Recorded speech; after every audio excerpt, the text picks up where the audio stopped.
Remove the banner from the bag. Open the back flap on the base and slide the pole into a vertical position.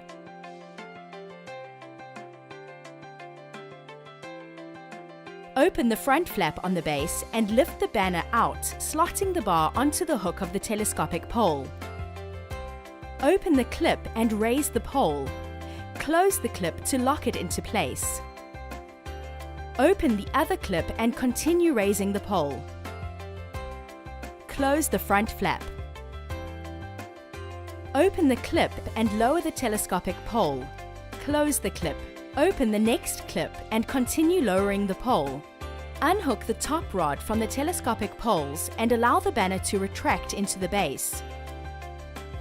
Open the back flap on the base. Fold the pole over and slide it down into the base until you hear a click. Store it in the carry bag provided.